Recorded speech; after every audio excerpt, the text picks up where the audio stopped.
Hello students, कैसे हैं आप सब। पूरी आशा करती हूँ कि स्वस्थ होंगे, मस्त होंगे। आज इस वीडियो में हम क्या करने वाले हैं, क्लास 10th का हिस्ट्री का चैप्टर नेशनलिज्म इन इंडिया। इससे पहले की वीडियो में मैं इस चैप्टर के सारे टॉपिक आपको 1 बाय 1 करा चुकी हूँ, चाहे वो सत्याग्रह का मीनिंग है, अलियर सत्याग्रह है, जलियांवाला बाग, खिलाफत movement, रोलेक्ट act, Hind Swaraj, non cooperation के सारे रीजन। ठीक है, हमने नॉन कॉपरेशन अच्छे से समझा, सिविल डिसोबीडियंस और पढ़ा हमने, और लिमिटेशन ऑफ सिविल डिसोबीडियंस हमने कवर कर लिया।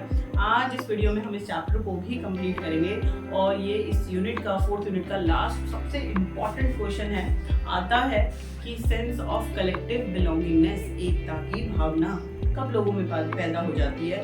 कलेक्टिव बिलोंगिंगनेस आ जाए या फिर आपसे नेशनलिज्म का मीनिंग पूछे, दोनों एक ही है। एंड पूरा क्वेश्चन 5 नंबर के लिए आता है कि what were the factor which is responsible to create collective belongingness and nationalism between Indian people during colonial period, during British period in 19th century. ऐसा क्या हो गया, वो कौन से रीजन थे जिसकी वजह से लोगों में राष्ट्रवाद की भावना पैदा हुई।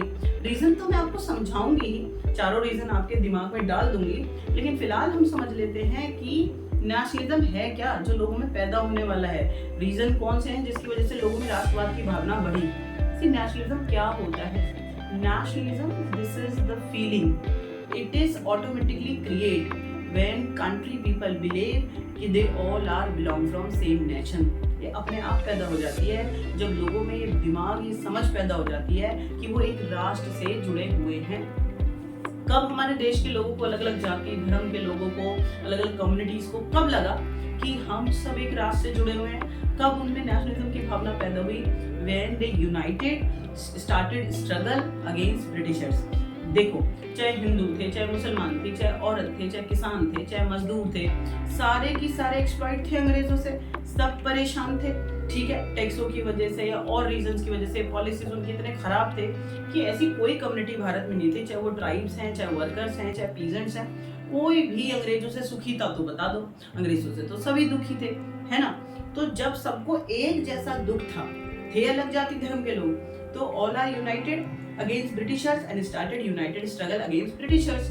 ठीक है, to get swaraj from Britishers, हमें अंग्रेजों से आजादी चाहिए थी, सब इकट्ठा हो गए। तो ये यूनाइटेड स्ट्रगल की वजह से लोगों में पहली बार राष्ट्रवाद की भावना पैदा हुई। आया या नहीं आया? बिल्कुल आ जाना चाहिए। सिंपल सी बात है कि जब एक कंट्री के लोगों को लगता है कि वो सब एक ही नेशन से जुड़े हुए हैं, ठीक है, तो तब पैदा होता है नेशनलिज्म, राष्ट्रवाद। और राष्ट्रवाद, ठीक है, हमें कब महसूस होने लगा, कब राष्ट्रवाद हम लोगों के बीच में नेशनलिज्म पैदा हुआ? जब हम अंग्रेजों से इकट्ठा होकर लड़े। और सिर्फ अंग्रेजों से इकट्ठा होकर लड़े, this is not a only reason जिसकी वजह से नेशनलिज्म पैदा हुआ लोगों में। बहुत सारे रीजन हैं, आपके पोएम हैं, स्टोरीज हैं, फ्लॉक टेल्स जो पुरानी स्टोरी हैं, लेजेंड्स के बारे में, ठीक है, हिस्टोरिकल पर्सनालिटीज के बारे में। हाँ, फ्लैग, नेशनल सिंबल जैसे फ्लैग है और भारत माता इमेजेस हैं, वो मैं आपके सामने डिस्कस करूंगी एक एक करके कि बहुत सारे वैलिड रीजन हमारे पास हैं जिसकी वजह से भारत के लोगों में अंग्रेजों के खिलाफ राष्ट्रवाद की भावना, नेशनलिज्म और देशभक्ति की भावना पैदा हो गई। ठीक है, तो ये सिंपल इंट्रोडक्शन एक लिखा हुआ है, the sense of collective belongingness, कि लोगों में राष्ट्रवाद की भावना या सेंस ऑफ कलेक्टिव बिलोंगिंग का मतलब होता है एकता की भावना कब पैदा हुई। ठीक है, देखो नेशनलिज्म क्या होता है? नेशनलिज्म तब पैदा होता है जब people belong to believe that they all are part of a same nation. जब लोगों को लगे कि वो एक ही राष्ट्र से जुड़े हुए हैं, एक देश से जुड़े हुए हैं, तब नेशनलिज्म पैदा होगा ऑटोमेटिकली। कब हमें ऐसा महसूस हुआ? जब collectively belonging came partly through the experience of United struggle. जब हम अंग्रेजों के खिलाफ इकट्ठा हुए, यूनाइटेड स्ट्रगल करा अंग्रेजों के खिलाफ, तब हमें नेशनलिज्म की भावना पैदा हुई। ठीक है, और बहुत सारे रीजन हैं, जैसे हिस्ट्री है, फिक्शंस हैं, फ्लोकलोर्स हैं, जो पुरानी स्टोरीज होती हैं, पोएम, सॉन्ग है, पॉपुलर प्रिंट है, सिंबल्स हैं, ये इतने सारे रीजन हैं जिनकी वजह से लोगों में राष्ट्रवाद की भावना पैदा हुई। ठीक है, देख लेते हैं। अब मैं आपको एक एक करके बताती हूँ कि कौन कौन से वो रीजन हैं जिसकी वजह से हमें देशभक्ति की भावना, कलेक्टिव बिलोंगिंगनेस, इस शब्द को पकड़ो, कलेक्टिव बिलोंगिंगनेस, एकता की भावना, और नेशनलिज्म, राष्ट्रवाद की भावना पैदा हुई। ठीक है, देखिए भारत माता की इमेज, अब आप देखो इसको देख के ही ना, आई एम डैम श्योर आप कितने भी नॉटी हैं, कुछ भी है, जब आपको ये इमेज दिखाई देती है ना, तो आप में ऑटोमेटिक अपने देश के प्रति प्यार और रिस्पेक्ट जारी हो जाता है। जागृत होता है या नहीं होता है? बिल्कुल होता है। ठीक है, तो इसीलिए इन्हें इमेज को बनाया जाता है। If actually you find out someone की भारत माता पूरे भारत में ढूंढो, कोई है क्या? बिल्कुल भी नहीं है। To visualise our nation during the 19th century, to fight against Britishers. ठीक है, आवर नेशनलिस्ट, राष्ट्रवादी जो नेता हैं, they visualize our nation with the help of Bharat Mata image, यानी लोगों में राष्ट्रवाद की भावना पैदा करने के लिए, लोगों को एकता के सूत्र में बांधने के लिए, अंग्रेजों से लड़ने के लिए उन्होंने हमारे देश को कैसे विजुअलाइज करा? With the help of Bharat माता। देश ऐसे छूने चलोगे तो छू थोड़ी पाओगे, क्योंकि ये हमारी भारत माता है, अंग्रेजों के में जकड़ गई है और हमें गुलामी में है हम, और हमें इसे आजाद कराना है। तो लोगों में फीलिंग आएगी या नहीं आएगी? आएगी ना। तो please this is the first biggest reason कि जो नेशनलिस्ट है they visualize nation with the help of Bharat Mata image. First time this was created by, सबसे पहले इसको किसने बनाया? बंकिम चंद्र चट्टोपाध्याय। इन्होंने बनाया भारत माता की इमेज को पहली बार, बंकिम चंद्र चट्टोपाध्याय ने बनाया। ठीक है, और इन्होंने भारत माता के पूजा के लिए, रिस्पेक्ट के लिए एक सॉन्ग भी लिखा, वंदे मातरम। संस्कृत भाषा में है वंदे मातरम। ठीक है, मातरम माता की, अपनी धरती माता की पूजा करना। हाँ, तो बहुत ही अच्छा सॉन्ग है और आपको पढ़ना चाहिए। तो वंदे मातरम, ठीक है, also rot bye Bankim Chandra Chattopadhyay, और इन्होंने इसको किस बुक में इंक्लूड करा? आनंद मठ। याद रहेगा आपको, वंदे मातरम ये भजन है, ये प्रार्थना है आपकी भारत माता के लिए। आनंद मठ में इसको इंक्लूड कर दिया गया, and this was strongly first time, ठीक है, sung by nationalist during the स्वदेशी मूवमेंट। ठीक है, आपको पता है स्वदेशी मूवमेंट भारत में 1905 में चला। तो ये जो वंदे मातरम सॉन्ग है, जो राष्ट्रवादी हैं उन्होंने सत्याग्रह में, इस आंदोलन में वंदे मातरम सॉन्ग को गाया। ठीक है, तो स्वदेशी मूवमेंट में वंदे मातरम सॉन्ग को गाया गया। ये वंदे मातरम सॉन्ग लिखा किसने? बंकिम चंद्र चट्टोपाध्याय ने। और किस बुक में इसको इंक्लूड करा? आनंद मठ में। और पहली बार भारत माता की जो पेंटिंग है बनाई किसने, क्रिएट किसने करी? बंकिम चंद्र चट्टोपाध्याय। ठीक है, क्यों किया गया? This is the valid biggest reason to create national feeling और collective belongingness between Indian people. ठीक है, भारतीयों में राष्ट्रवाद की भावना को पैदा करने के लिए भारत माता की इमेज बनाई गई। किसने बनाई? पहले कि एक एक नंबर के क्वेश्चन है, प्लीज आपको याद रखने पड़ेंगे कि बंकिम चंद्र चट्टोपाध्याय ने बनाई, वंदे मातरम सॉन्ग लिखा, इसको आनंद मठ बुक में इंक्लूड करा, और पहली बार इसको स्वदेशी मूवमेंट में इस गाने को गाया गया। आता है आपको वंदे मातरम? आप मुझे कमेंट सेक्शन में जरूर बताएंगे कि आपको वंदे मातरम आता है या नहीं आता, और नहीं आता है तो आपको सीखना चाहिए। ठीक है, एक जनगण मन, ठीक है, और एक वंदे मातरम, ये दो आपको अच्छे से मन से याद होना चाहिए, आपके देश के रिस्पेक्ट के लिए। ठीक है, देखिए कितने बच्चों को वंदे मातरम आता है, कम ही चांस है। आजकल के जो बच्चे हैं प्रार्थनाएं भी इंग्लिश में करते हैं, और ये संस्कृत में तो उनके लिए बहुत मुश्किल हो जाएगा। ठीक है, कोई बात नहीं। अब हम आगे चलते हैं। इमेज ऑफ भारत माता, देखो सबसे पहले किसने बनाई? बंकिम चंद्र चट्टोपाध्याय ने। उसके बाद भी बहुत सारे लोगों ने अलग अलग तरीके से भारत माता की इमेज बनाई, लोगों के सामने रखी। ठीक है, और लोग उससे फैसिनेट हुए कि अरे ये हमारे देश की माता है, अंग्रेजों ने इसको हड़प लिया, एक्सप्लॉइट कर दिया, हमें छुड़ाना है। तो ऑटोमेटिक लोगों में राष्ट्रवाद की भावना पैदा होगी। तो आप एनसीईआरटी में चेक करेंगे तो ये फीमेल फिगर भारत माता की इमेज बनाई गई है। ठीक है, इसको जो पेंट किया है वो करा है अबिंदरनाथ टैगोर। अच्छा, बच्चे बड़े कंफ्यूज होते हैं। पहली बार जो क्रिएट करी भारत माता की इमेज बंकिम चंद्र चट्टोपाध्याय। अगर आपको बनाने के लिए बोले किसने बनाई? बंकिम चंद्र चट्टोपाध्याय। पेंट किसने करी? यहाँ लिखा है पेंट, तो आपको लिखना है किसने करी है? अबिंदरनाथ टैगोर ने करी है। ठीक है, उसके बाद आप देखो इस पिक्चर में आपको दिखेगा इन दिस पेंटिंग भारत माता इज पोर्ट्रेट। कैसे बनाया गया उनको?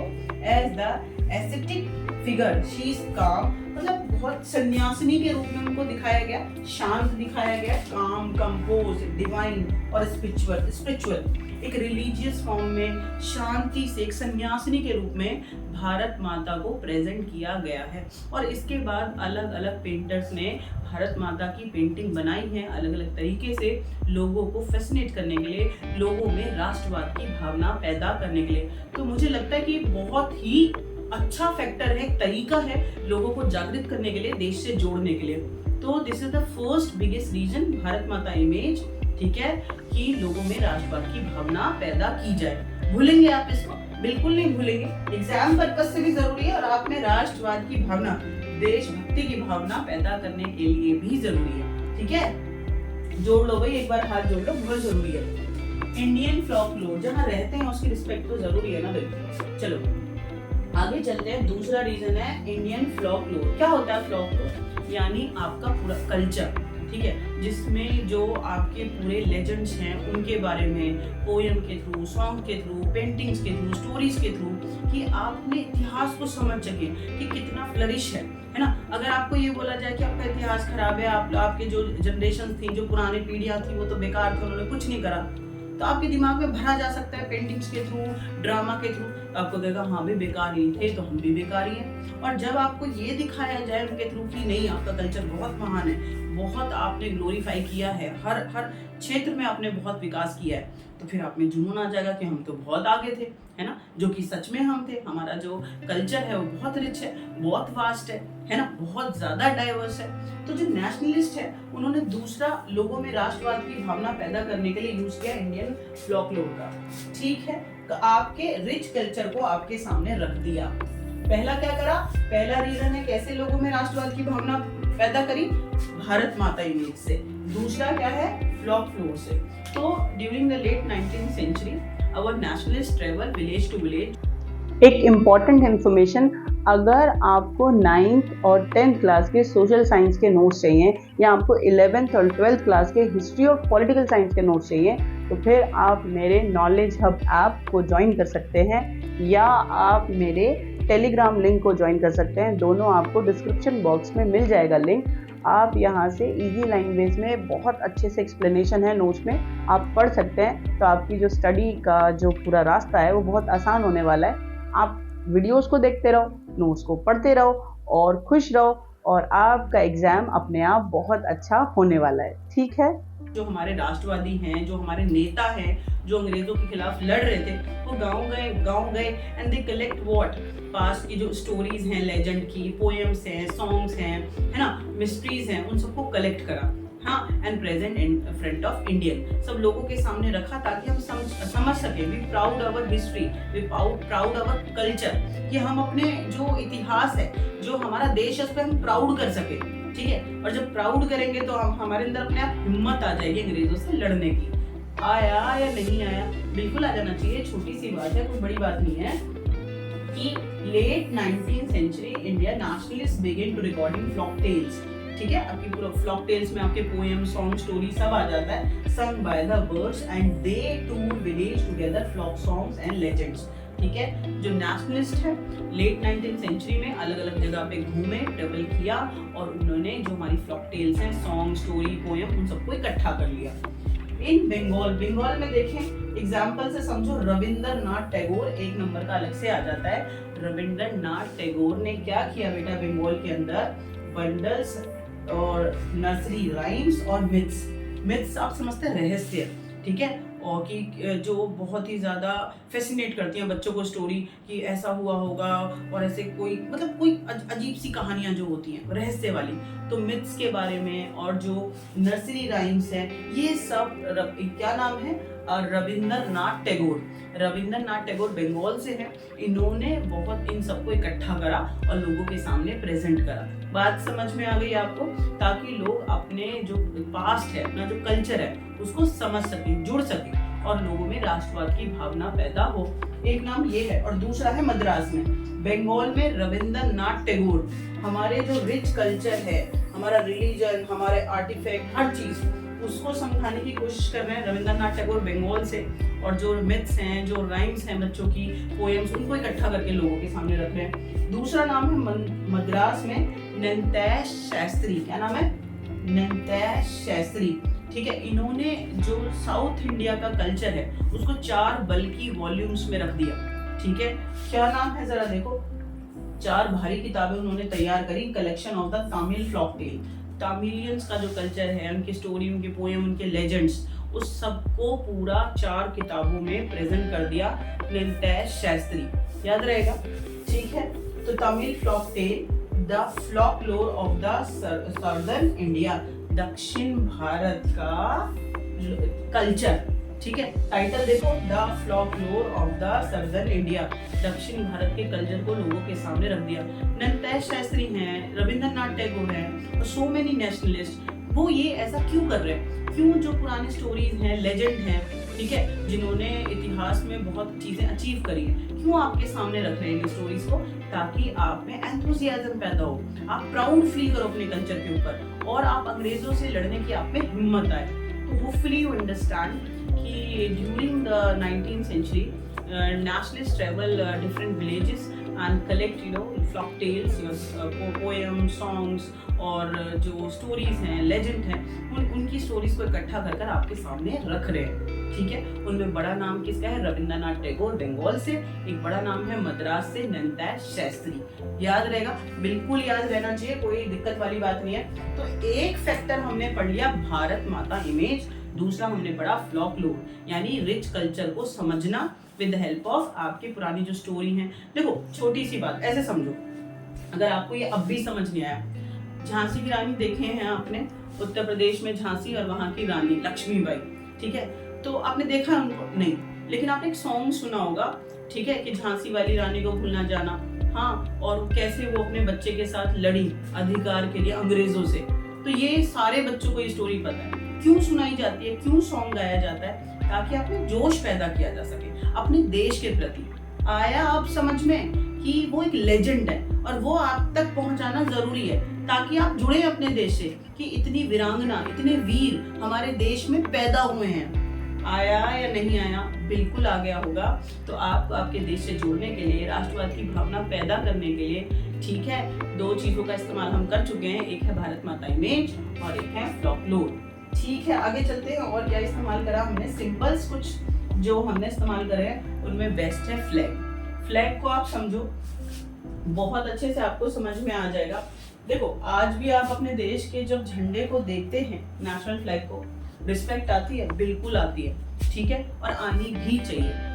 तो जो फ्लैग है, one of the biggest way to create national feeling between people, लोगों को जोड़ने के लिए और लोगों में राष्ट्रवाद की भावना पैदा करने के लिए फ्लैग एक बहुत बड़ा सोर्स है। ठीक है, तो स्वदेशी मूवमेंट के टाइम पर ना इस फ्लैग को डिजाइन किया गया था। प्लीज देखो, आज आप इसको अच्छे से समझो, आप इसके डिजाइनिंग समझ लेंगे ना तो आपका ऑब्जेक्टिव क्लियर हो जाएगा। इसमें आप देखो, ग्रीन, येलो और रेड कलर है। आपसे अगर पूछा जाए कि जो स्वदेशी फ्लैग था, स्वदेशी मूवमेंट में जो फ्लैग यूज किया गया, तो उसमें कलर कौन से हैं? ग्रीन, येलो, ठीक है, ग्रीन, येलो और रेड, ये 3 कलर में इस जो झंडे को तैयार किया गया। प्लस आप ये देखना, 1 2 3 4 5 6 7 8 कितने लोटस हैं? 8 लोटस है इसके अंदर। क्यों? कि 8 कमल के फूल क्यों हैं? दैट टाइम पीरियड, ये जो 8 कमल के फूल है, जो ब्रिटिश जो टेरिटरीज हैं, प्रोविंस हैं हमारे देश में, जहाँ जहाँ अंग्रेजों का राज्य था, 8 बड़े क्षेत्रों पर, उनको प्रेजेंट करने के लिए 8 कमल के फूल यहाँ पर हैं। इतनी बात आपको समझ में आ गई। प्लस यहाँ पर आपको एक क्रीसेंट मून दिखाई दे रहा है, ऐसे ऐसे दिखाई दे रहा है। ठीक है, crescent moon, this is the symbol to unite between Hindu and Muslim. Hindu और जो मुस्लिम है उनकी यूनिटी को प्रेजेंट करने के लिए इसमें एक क्रीसेंट मून है। तो अलग अलग आपसे पूछ लेंगे, 8 लोटस के जो फूल है वो क्या प्रेजेंट कर रहे हैं? ठीक है, ये प्रेजेंट कर रहे हैं ब्रिटिशर्स के 8 प्रोविंसेस, जहां जहां उन्होंने भारत में शासन किया हुआ है। ये है क्रीसेंट मून। ये क्रीसेंट मून क्यों इस झंडे के अंदर है? ये क्या शो कर रहा है? यूनिटी बिटवीन हिंदू एंड मुस्लिम। और 3 कलर में है ये, ग्रीन, येलो और रेड। याद रहेगा आपको। आप राइटिंग, अगर आपने पिक्चर में समझ लिया ना, तो राइटिंग अपने आप आपकी कंप्लीट हो गई। आपको कोई भी ऑब्जेक्टिव आ जाए, इसको एक्सप्लेन करने के लिए आ जाए, कर लेंगे। आया या नहीं आया? बिल्कुल आ जाना चाहिए। देखो जरा, स्वदेशी मूवमेंट में बंगाल में ट्राई कलर फ्लैग यूज करा गया, रेड ग्रीन और येलो, रेड ग्रीन और येलो। इट हैड 8 लोटस जो क्या रिप्रेजेंट कर रहे हैं, प्रोविंसेस ऑफ ब्रिटिशर्स के जो क्षेत्र जहां जहां उन्होंने हमारे देश पे कब्जा किया हुआ था। एंड द क्रीसेंट मून, ठीक है, present Hindu and Muslim unity. अब भूलेंगे आप इसको, बिल्कुल भी नहीं भूलेंगे। मैं पूरी आशा करती हूँ आपके दिमाग पे छप गया होगा कि स्वदेशी मूवमेंट में लोगों को यूनाइट करने के लिए, राष्ट्रवाद की भावना पैदा करने के लिए फ्लैग यूज किया गया। वो ट्राई कलर फ्लैग था, रेड ग्रीन और येलो। उसमें क्रीसेंट मून है, हिंदू और मुसलमानों की एकता को दिखाने के लिए। ठीक है, कोई दिक्कत वाली बात नहीं है। आगे चलते हैं। और क्या है, एक और फ्लैग डिजाइन करा, ये महात्मा गांधी जी ने डिजाइन करा। आप इसको देखेंगे तो आपको समझ में आ जाएगा कि इसे कहते हैं स्वराज फ्लैग। ठीक है, एक स्वदेशी मूवमेंट में जब चले लोग सत्याग्रह के लिए तो एक फ्लैग डिजाइन किया गया और अब है स्वराज फ्लैग। ठीक है, Swaraj flag design by Mahatma Gandhi. ठीक है, देखें इसमें कौन कौन से कलर हैं, आप ये देखो। 1921 Gandhi ji had design the Swaraj flag. It was again red green और व्हाइट। इसमें भी रेड ग्रीन और व्हाइट कलर है, उसमें येलो कलर था, इसमें व्हाइट कलर है। ठीक है, एक बात ये समझो, प्लस इसके अंदर एक व्हील है। ठीक है, इसके अंदर क्या है, स्पाइनिंग व्हील, वो जो कपड़ा बुनने के लिए चरखा गांधी जी इस्तेमाल करते थे, इसको इसमें डाला गया। इसमें क्रीसेंट मून नहीं है, लोटस नहीं है। इसमें क्या है बेटा, इसमें क्या है, स्पिनिंग व्हील, जो कपड़ा बुनने के लिए चरखा इस्तेमाल होता है। ठीक है, क्यों गांधी जी ने इसमें डाला है, representing the Gandhian ideal of self help. ठीक है, वो लोगों की जो इंडिपेंडेंट है कि हमें स्वदेशी कपड़े की जरूरत नहीं है, हम अपने आप काम कर सकते हैं, चीजें बना सकते हैं। ठीक है, तो अपने आत्मनिर्भरता को दिखाने के लिए गांधी जी ने क्या करा, एक झंडे के अंदर स्पिनिंग व्हील को भी शामिल करा है सेल्फ हेल्प दिखाने के लिए। Hopefully you understand. So these are the tricolor flags. एक स्वदेशी मूवमेंट में इस्तेमाल हुआ है और एक स्वराज फ्लैग गांधी जी ने डिजाइन करा है आगे के आंदोलनों में इस्तेमाल करने के लिए, लोगों में राष्ट्रवाद की भावना पैदा करने के लिए। तो एक हमने भारत माता इमेज अभी अच्छे से कर लिया, प्लस हमने फ्लॉक टेल्स करे।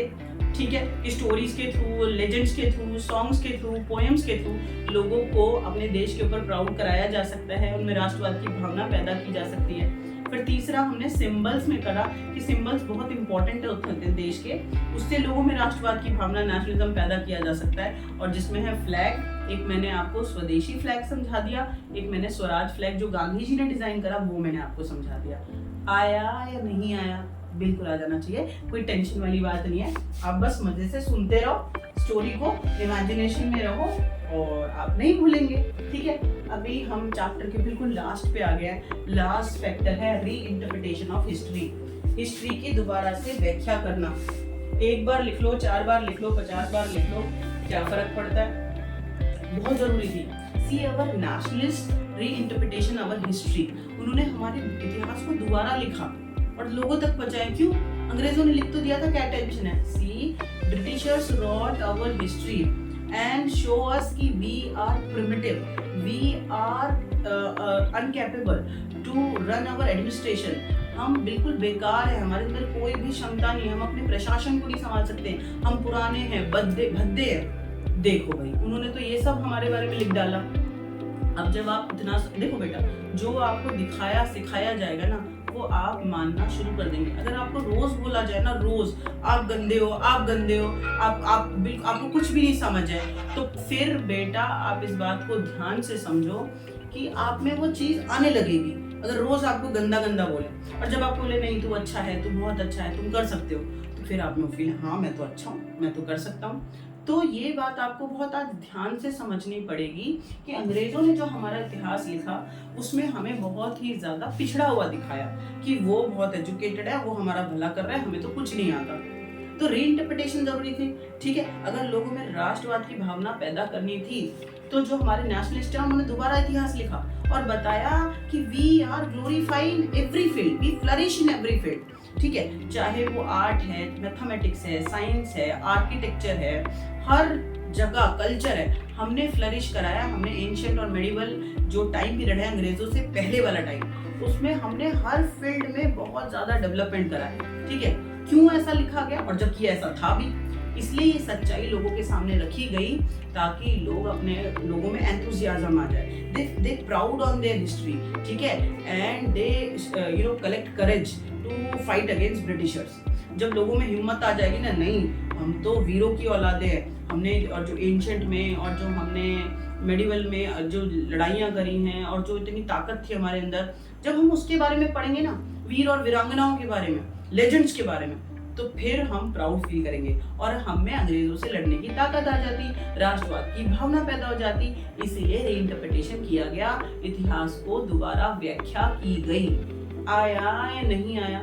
बिल्कुल आ गया होगा। जरा ध्यान से समझो, आपके रिच कल्चर को समझाने के लिए, ठीक है। देखो, British saw Indian as a backward, primitive, incapable governing themselves. वो कहते हैं अंग्रेज की हम इनकैपेबल है, हमें कोई योग्यता नहीं, हम अपना देश नहीं चला सकते। अच्छा, प्रिमिटिव हैं, भद्दे हैं, पुराने हैं और क्या है, बैकवर्ड, पिछड़े हुए हैं।